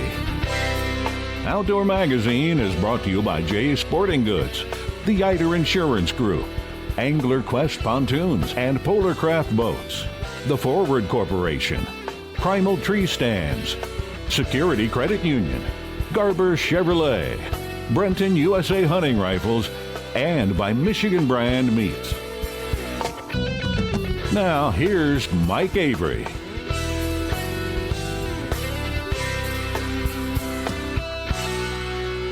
Indeed, this is the big guy, Mike Avery, and welcome to hour number 3 of this week's Outdoor Magazine show. So glad to have you along with us. 3 hours. 3 hours of just talking about and celebrating the outdoor lifestyle here in the great state of Michigan and occasionally beyond. The outdoors doesn't stop at our state lines. I know that. There are many of us who travel beyond our state lines occasionally to do some hunting or fishing. But there is no doubt that when it comes to this outdoor way of life, that Michigan is a hot spot. It's a hotbed. It's in some ways, it's an outdoor mecca. I mean, I was lucky. I was blessed over the years to be able, when I had the TV show, to see a lot of cool places from Alaska to Africa to all across Canada, down into Mexico. And it was cool and it was fun and it was unique. But man, I was always glad to get home. And I've never wanted to live anywhere else. I grew up on the west side of the state, now live over on the east side of the state. And I love it. I love this state. Is it perfect? Absolutely not. Are there some things that could be better? Of course. But I think this is a great state for those of us who love the outdoors especially. My guest this hour, that we're going to feature this hour, is a guy who loves the outdoors, and he's got a lot of experience on the water. Captain Ed Rutherford, his website is TroutScoutCharters.com, TroutScoutCharters.com. I don't remember the exact number. Ed will give it to us once he gets on the air here. But he has, I think, more experience than anybody, at least that I know of out there on the water. In fact, let's bring him on now, Pat, if you don't mind. Hey, Ed, welcome back. How are you? Thanks, Mike. It's great to be back. How you been? I've been great. I'm just waiting for springtime.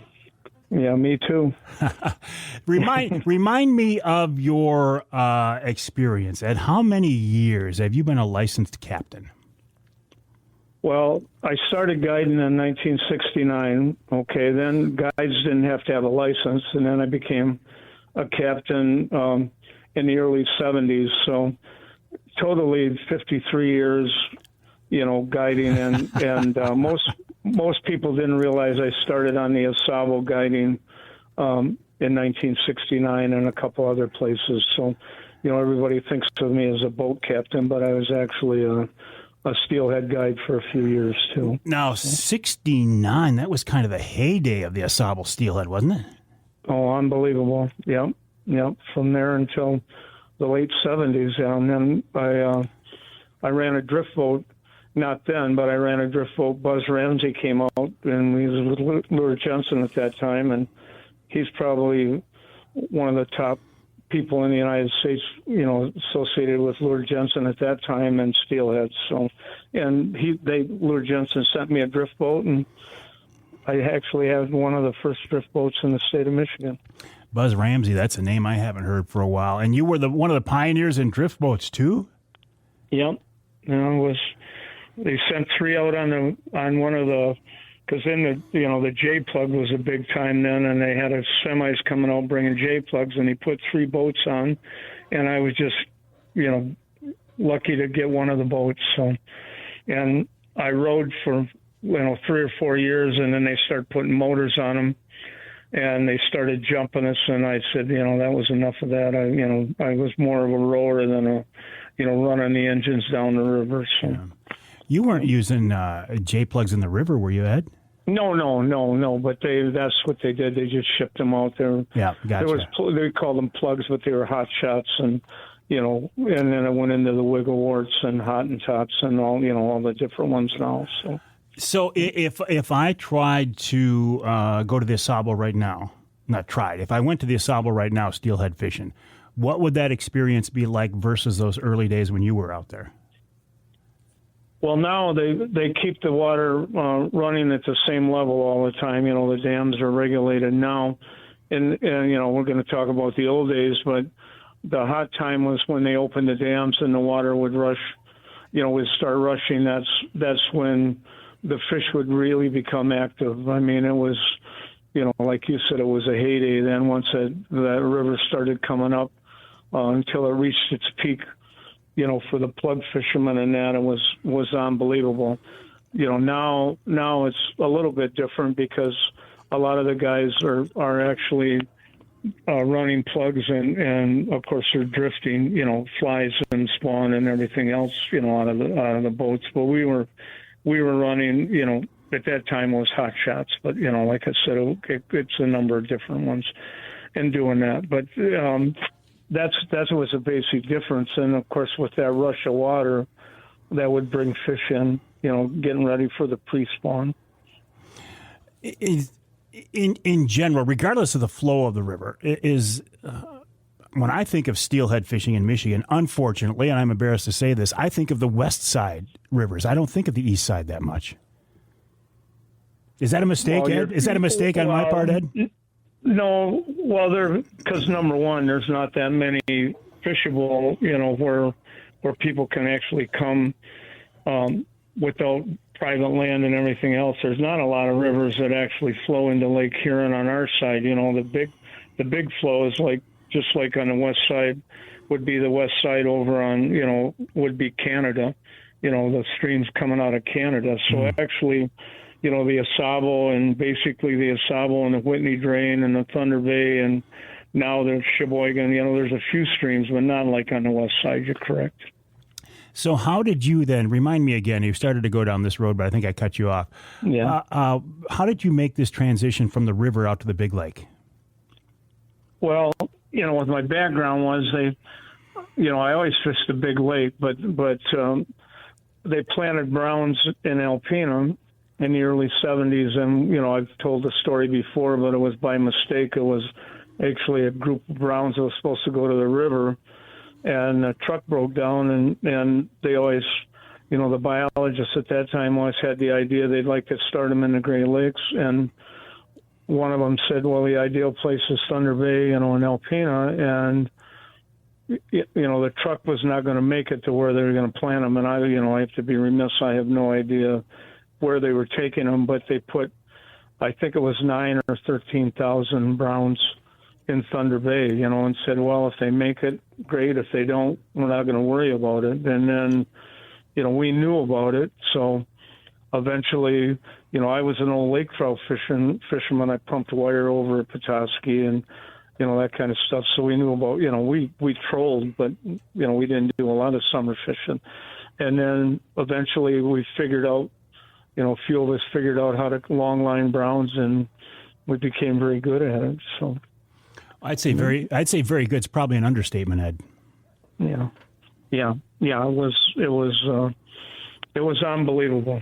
People just didn't realize, what that fishery was. And then Lake Huron blossomed. I mean, we had lake trout to begin with, and of course, with my background in wire fishing over at Petoskey, I knew pretty much, myself and, with my background, all the kids have become captains, my boys and numerous of my mates. But, we were pretty much attuned to the lake trout. Well, then they planted the salmon in Escoda and Rogers City, and actually Rockport, which is about halfway in between, was the ideal place because it was an area that was just all reefs. And we figured out the kings came there all the time feeding on alewives. So then that really blossomed into a great king fishery along with the brown trout, and then, as it's faded out over the years. I remember very well when Oscoda was a hot spot for kings. What happened there, Ed? Well, of course, we had the crash, the alewife crash in 2004. And, most of us did not believe it was happening, and it did. We were catching these fish that were 30 to 35 inches long, and they'd weigh 6 to 8 pounds, and they should have weighed, between 12 and 15 pounds. And you could see they were undernourished. Well, anyways, then that fishery crashed, and then the committee, Lake Huron Advisory, just made a vote to stop planting the kings except for Rogers City because of purposes of if they needed eggs, they'd come into the Swan. They had an egg taking place there. And if they needed the eggs, they would keep that open. So that's basically where it went. So there's only 3 places on Lake Huron now that actually in the northern part, and that's the only place that they plant, Chinooks. So that's where it went from there. And it's coming back. But Well, listen, Ed, we'll talk more about that. I got to take a quick break here in the Outdoor Magazine Show. We're talking with Captain Ed Rutherford. His website, TroutScoutCharters.com. That's TroutScoutCharters.com. This man has more than a half century of experience as a fishing guide on the water in Northeast Michigan, primarily. Very, very well known for fishing browns. These days, I don't know. I'm always interested in talking with guys like Ed, who have so much experience, so much insight, so much knowledge about where we've been, where we are today, and where we might go in the future. And I appreciate his time. TroutScoutCharters.com is the website. TroutScoutCharters.com. We're going to talk with Ed a little bit longer. And, of course, we'll wrap up the show with wild game chef extraordinaire Dave Miner. And I think he has a turkey recipe for us this week. We'll find out coming up right here on Outdoor Magazine.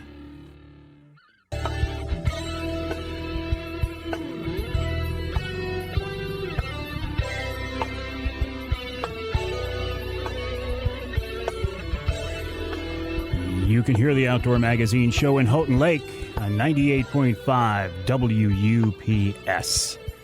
You can hear us north of the bridge in the Sioux on News Talk 1400 WKNW. And you can hear us in Ludington on News 97.98, 98.7 WLDN. This segment of Outdoor Magazine brought to you by Versa Skins. Just change your skin for the season you're in. Michigan-based, family-owned Versa Skins. I've come up with a pretty unique concept. Rather than buy hunting clothes for every season, why not get one set of well-made, weather-resistant, tough, warm clothes and then change the outer shell for the season you're in? Snap on and zip on an outer shell. You can go from snow camo to blaze orange to spring camo to waterfall camo. I mean, they've got it covered. So you don't have to buy many different suits. Buy one good suit and change the skin for the season you're in. Versa Skins, Michigan-made Versa Skins. The website versaskins.com. That's versaskins.com.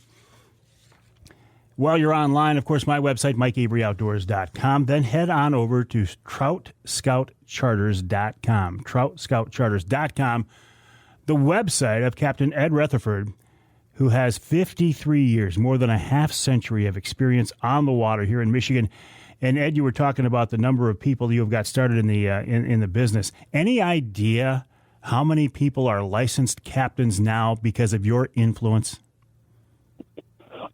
Well, Mike, a few years ago it was over 20. Now I'm pushing on 30. I've had a lot of I've had a lot of mates. Everybody gives me a hard time about the number of mates I had, but they don't realize how long I've been, on the water.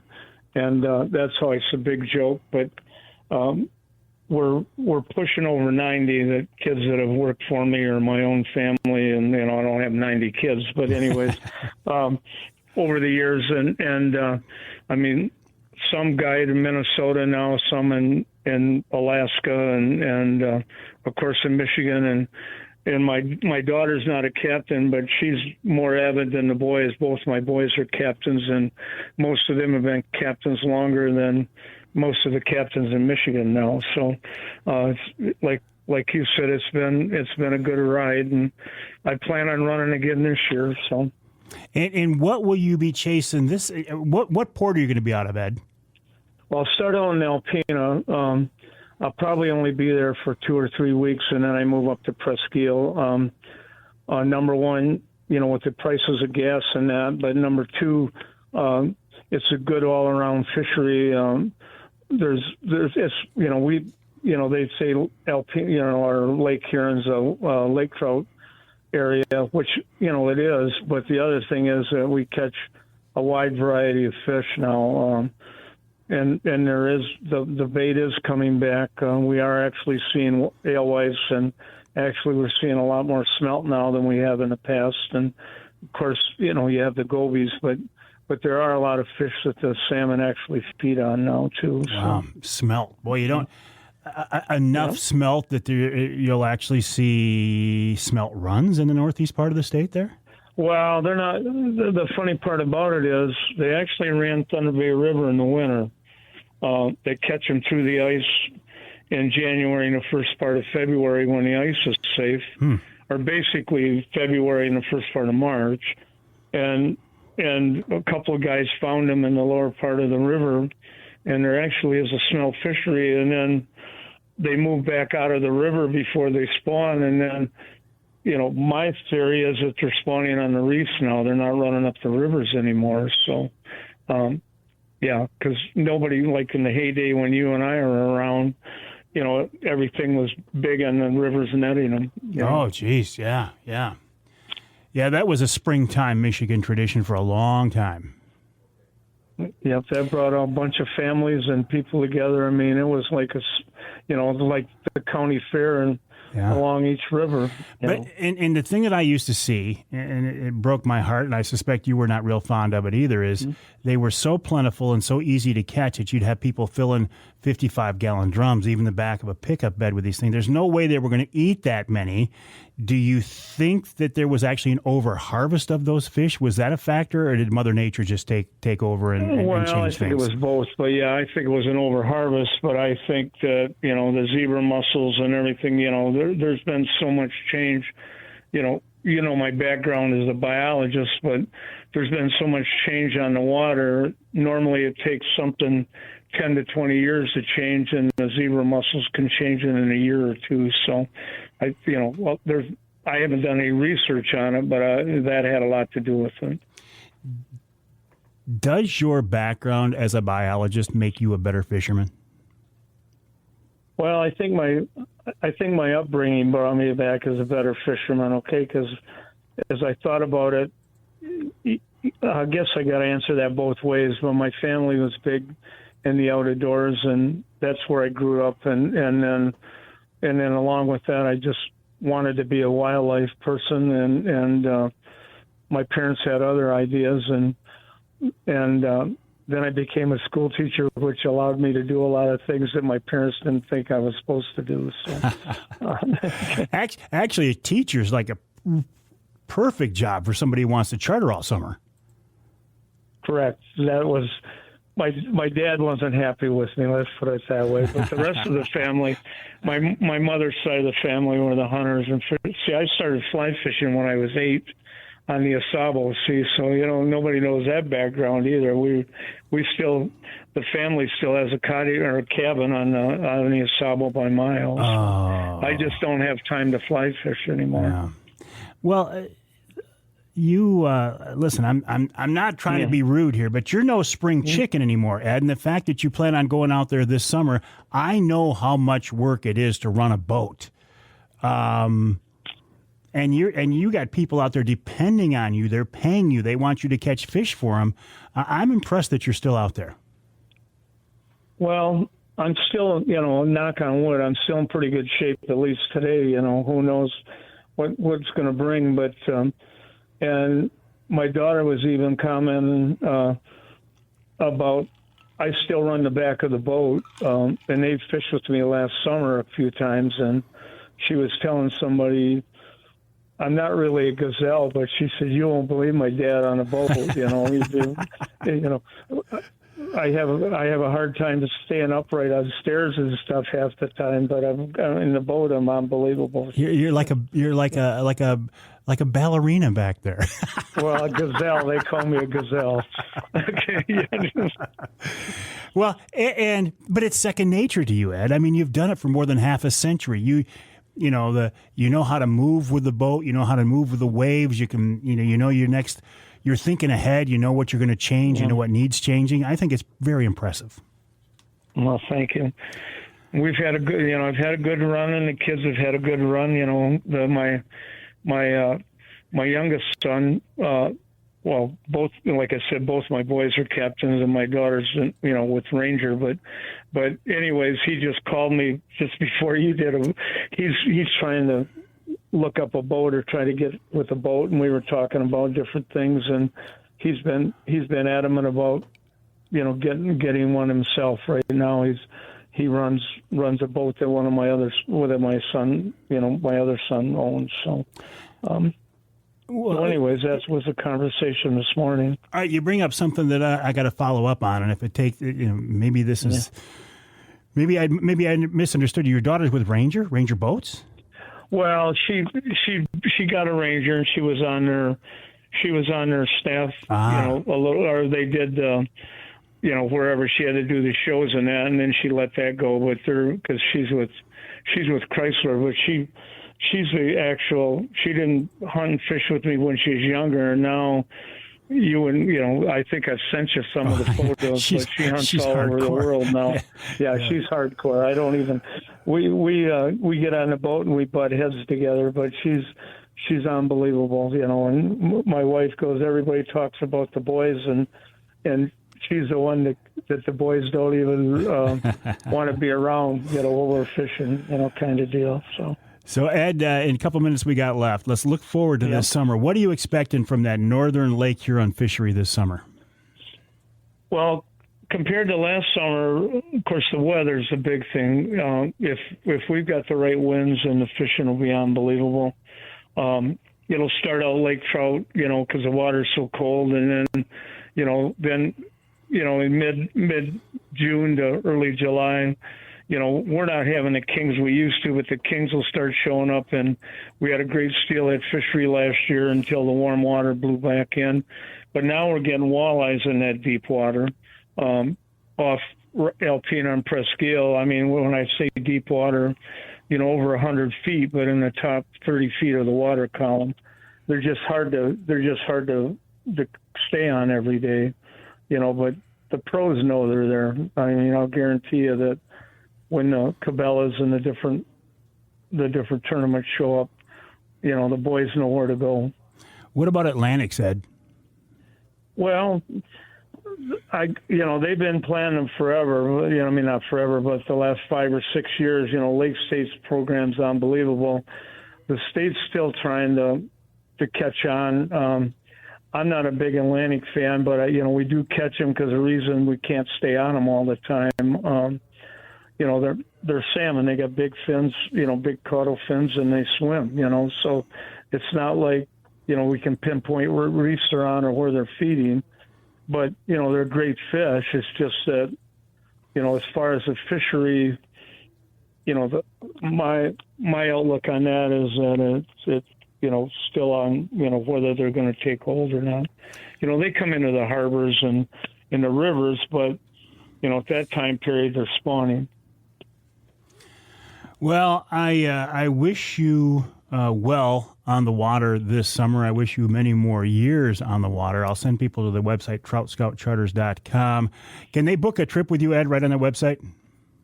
I'm hoping to. Okay, we had a little glitch on that. I'm going to redo it, but they can get a hold of me. My cell phone's the best way. But and that number's on the website. Yeah, everything's on the website. Yeah, perfect.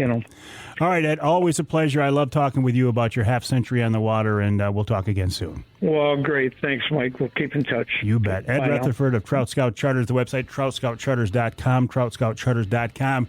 It's a cliche, but when you talk about people forgetting more about fishing than most of us will ever know, well, one of the guys they're talking about is Captain Ed Rutherford. We'll take a break here in the Outdoor Magazine show. When we come back, a few more things I want to follow up on, and then we'll bring in wild game chef extraordinaire Dave Miner, and you can bet he will have another great wild game recipe coming up right here on Outdoor Magazine.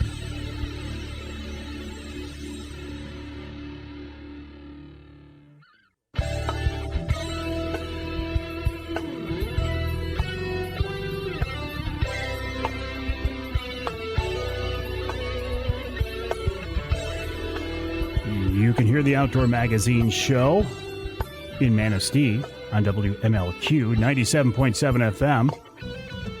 North of the bridge in Newberry, WNBY 1450 AM.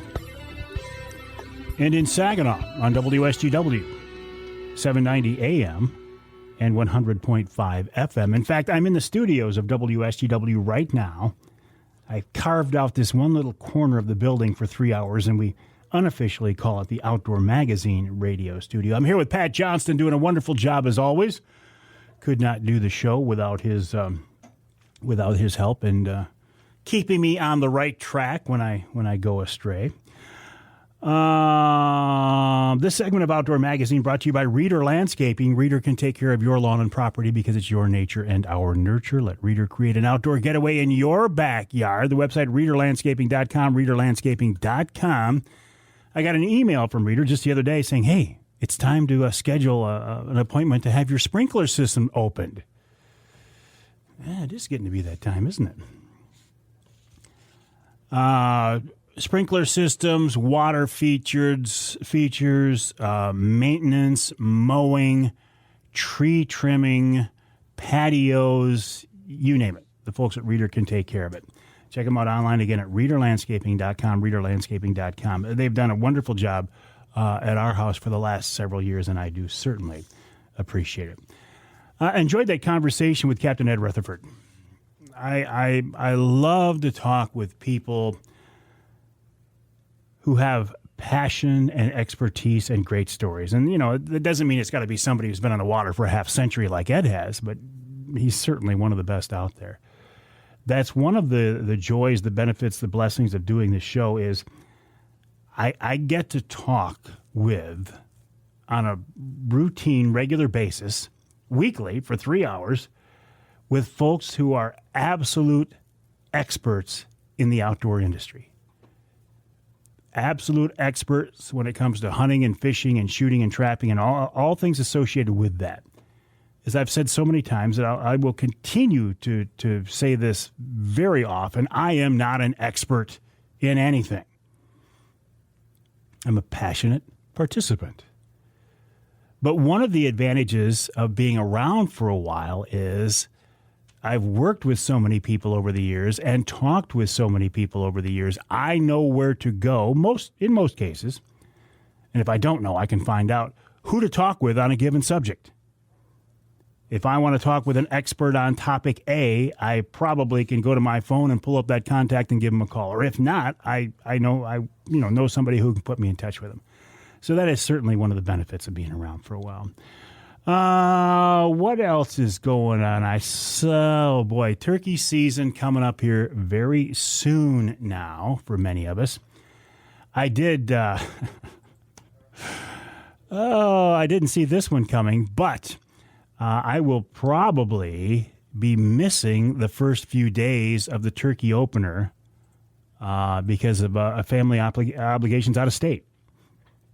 It wasn't something I scheduled, but it was kind of scheduled for me. I'm looking forward to it. It'll be fun, but the thought of not being in the woods for the turkey opener tugs at my soul.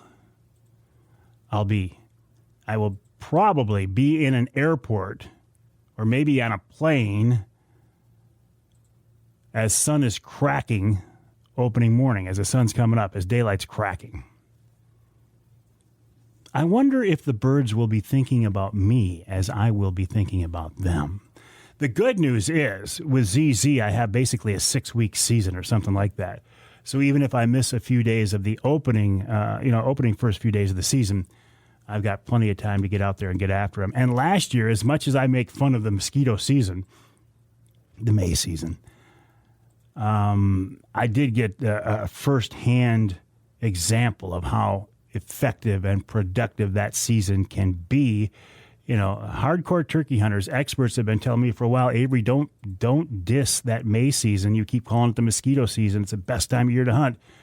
Well, I was chasing birds earlier in the year in April, had a close encounter, couldn't get it done. And then I think the birds just kind of got wise to me or got sick of me or whatever. And the action slowed right down. So I'd kind of given up on it. I was over to my buddy Doug's place, his farm, in May, toward the end of May. We were dropping some brush off. My wife Denise said, I hear a bird gobble. And sure enough, there was a bird gobbling his head off on a Sunday afternoon in the middle of the day at the end of May. I said, I'm going to go home and get my blind and set up on him. And I'm quite sure this is one of the birds that I had a close encounter with earlier in the season that couldn't bring him in. I'm telling you what, I made one call to that bird, and it was clear to me he was coming. And he did. Right in my lap, gobbling the whole way. It was perfect. But I had my recurve in my hands, and he just wouldn't give me an angle that I needed to get the shot. And that may have been when I decided, too, that I was going to make the transition from the recurve back to the crossbow. Not so much that he didn't give me a shot, but the nagging feeling in the back of my brain that if I did get a shot, was I going to make a good shot? I can't live with that. I have to know that my odds of making a quick, clean, humane killing shot are as good as possible. So that. Oh, also, have a blessed Easter weekend. Please keep in mind, Easter bunny, chocolate eggs, all that stuff. I get it. But the real meaning for Easter is something more. It's an empty tomb. It's a risen Savior, and it is salvation, hope, peace that we could all use in today's world. Ain't that the truth? We'll take a break. When we come back, we'll wrap up this week's show with wild game chef extraordinaire Dave Miner. And I think he promised he is going to have a turkey recipe for us coming up after the break right here on Outdoor Magazine.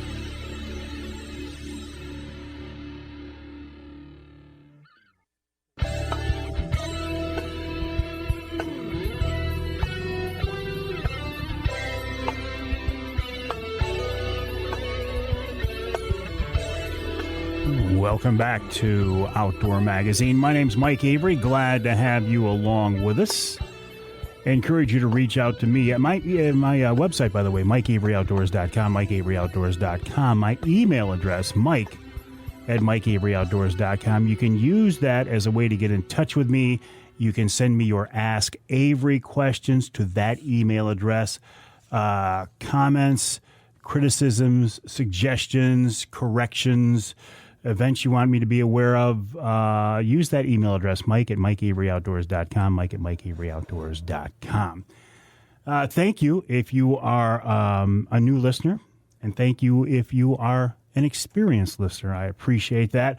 Also appreciate wild game chef extraordinaire Dave Miner helping us to wrap up each week's show. And guess what? He's here once again. David, welcome back. How are you?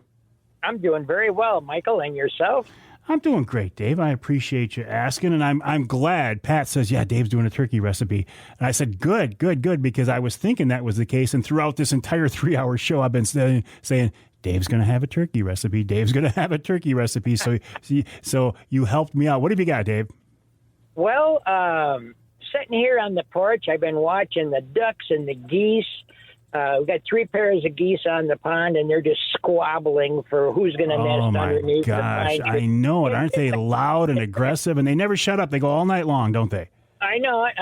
And then we've got a bunch of paired up mergansers and buffet heads, and there's a couple of 3 mallards all paired up already, looking for spots to do their thing. So anyway, I got a turkey recipe for you. It's a turkey steak with pear sauce. Oh. And we've done this with pheasant, and I used to make it with regular turkey because sometimes wild turkey's hard to come by. But I've made it at home, too, so with my bird a couple of years ago.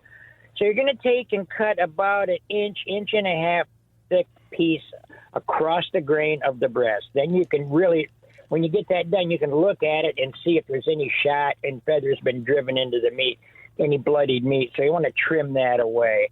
And De Kuyper, a liquor company, makes a great flavored pear sauce. It's a schnapps, and you could do that. But if you can't find it, a lot of times it's hard to come by. So you could use a couple ounces of Frangelico liquor and then a couple ounces of a Bristol cream sherry. It doesn't have to be Harvey's.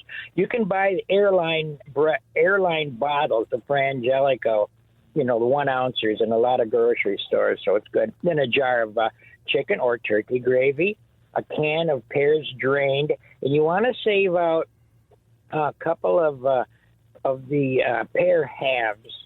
And then we're going to make a garnish out of that. And then the rest of it you can chop up real fine and puree that. 2 ounces of heavy cream, small onion diced very, very fine, olive oil to saute, and a little flour. So you're going to take the turkey steaks and pound it down between some nice heavy saran wrap or a bread wrapper. Make sure the printing on the bread wrappers on the outside so you don't get any of that into your the meat there. And then you want to, like I said, you pound it down quite flat. And then you dredge it in flour, brown it on both sides in a real nice hot pan. You want to caramelize that meat to give it that extra good flavor. In between doing the steaks, you want to wipe out the pan, add a little more oil, and then get it hot again and do it. And you can put them in a casserole that you can put in the oven. Add the onions and saute that down for just a little while to break the flavor loose. Add the schnapps or the sherry and the Frangelico. Cook it down a little bit, and then you can add the gravy and the pureed pears. Cook this down for maybe a little while, just a little while to kind of reduce some of the liquid. And then pour this over the meat in the pan. Now, you're going to take the pears that you have saved with the stem side towards you.